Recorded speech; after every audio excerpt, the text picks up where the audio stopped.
Hey guys, Micah from blackbearcustomkydex. I've got a video for you today on a couple of really cool tools that are going to be together in a combination EDC rig.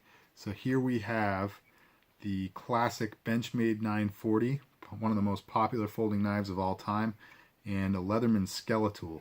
And you can see that they are joined and riding on a tech lock together. And this makes for a great EDC setup. So these are going over to, well, not the tools themselves, these are mine, but the sheath is going to Australia for my friend Scott, who has been doing trades with me for the better part of a year. And he generally will send me some really nice knives to help me build my collection, and I send him some custom Kydex. So what we've got here, he's got the black carbon fiber scales on his 940.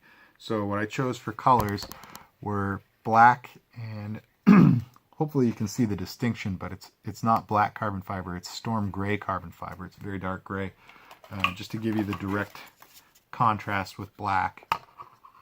Hopefully you can see that. Yeah, it should show up pretty well on camera. But I thought it would be a really nice combo. Give a little contrast on the black, and also kind of hint toward his black carbon fiber scales. I don't know which Skeletool he has.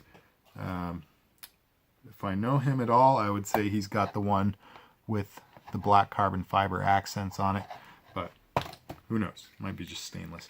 So in any event, this is pretty cool. The Skeletool can go in either from the bottom or from the top. It just has to have the belt clip facing forward. So if you try to put it in belt clip backward, it's not like it won't fit or stay in there. You can absolutely do that. It's just actually been molded to work better for the belt clip facing forward. So I guess you can go in any which direction. I just put it in with the belt clip on the back, like I said not to, and the retention is good. It just doesn't quite click in the same way. So you can just feel the difference when you do it like this. It works really nicely.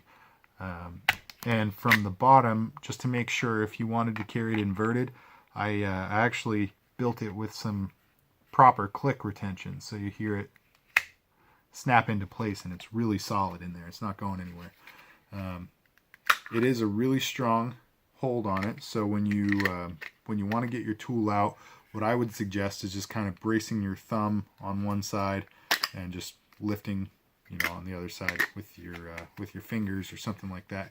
The tech lock, of course, will be braced on your belt, but where it's not centered on the tool, I think it's probably going to have a tendency to try to turn, so you'll feel pressure on your belt. It's not quite as comfortable. So I would just put your thumb there, break it free like so, and then you're good to go. So there's the Skeletool on there, and actually, just to show you guys something. So the belt clip, when you put it in there, because it's two layers, you can see that it causes that little gap there, puts the belt clip off at an angle, which you might not like. So if you wanted to carry this without the belt clip, would that work? Let's check it out. I took the belt clip off of this one just so you guys could see how that would go. So remember that the flat side has the belt clip. Typically the side that says Skeletool does not. So I'm going to put it essentially backwards, Skeletool facing you and flat side facing out. Still got that click retention. It's not dependent on the belt clip at all. Works just fine. So you can rock that with or without the belt clip, and I think it will serve its purpose quite nicely. Let's see here. What do we got next? Yeah.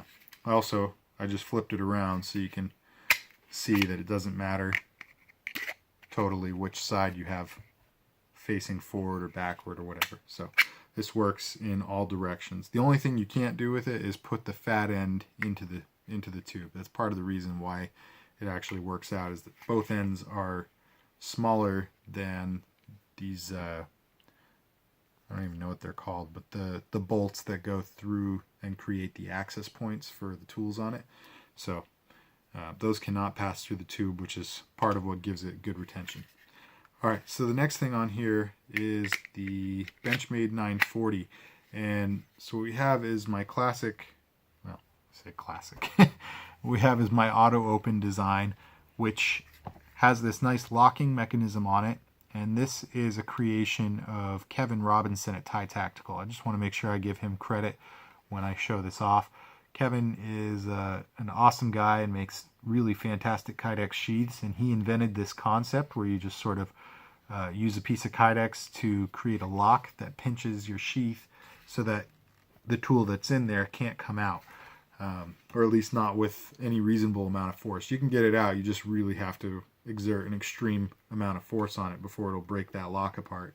And when I say break, I don't mean actually break it, I just mean overcome the strength of the fold over and pop it loose. So all you have to do is, actually, sorry, let me preempt this with Kevin and I have talked, and he's given me permission to use it, use his concept in my work. So thank you so much, Kevin, for that. Thank you for the awesome invention and for the permission to use that in some of my stuff. So how it works is you're just going to use your thumb and push it off of the first fin there. You see these two fins coming off the main sheath. So it just needs to go off the first one. You'll see it resting between the two, and then the knife is unlocked, so you can see it starts to move now. When you draw, you need to draw fast and sort of flick your wrists as you go down, and that's going to help to keep the rotation of this axis going so that it fully deploys the blade and locks it out. Oops, sorry, I snagged up there for a second. Yeah. This one's actually pretty tough to do it on, but you got to go really fast and rotate. There you go. I'll just do it a few times so you guys can see. It's not luck. You have to really yank it and go with an extreme, exaggerated flick of the wrist.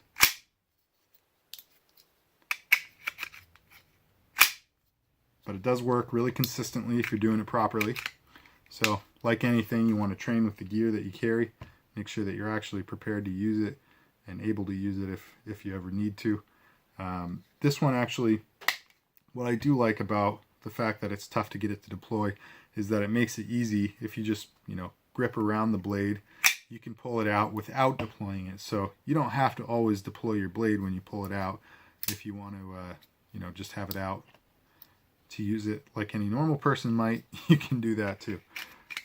One thing to watch out for, obviously the pocket clip has to be on there on this side of the knife. It can't be going up near the axis, so you have to have it in tip-up orientation.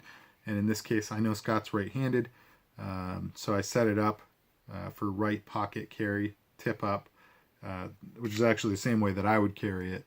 So, but I wanted to make sure that it was on there so you guys could see that it does fit on, or the sheath does work with the knife while the pocket clip is attached. That is something I try to make sure there's no interference with. So one more time, got a really cool auto deploy sheath, and this makes for a great EDC rig. Oh, to lock it back up, just real quick, you want to just kind of push this fin into the lock, and at the same time pull the lock onto the fin. So unlocked, locked, it's really easy. Alright guys, that is the EDC combo Skeletool and Benchmade 940. I think this is a really cool setup, and Scott had requested these two, so I was really happy to build this. If you guys are interested in that, contact me, custom pricing, and we'll talk about all the details. So, alright guys, if you like this project, if you like this video, hit that like button.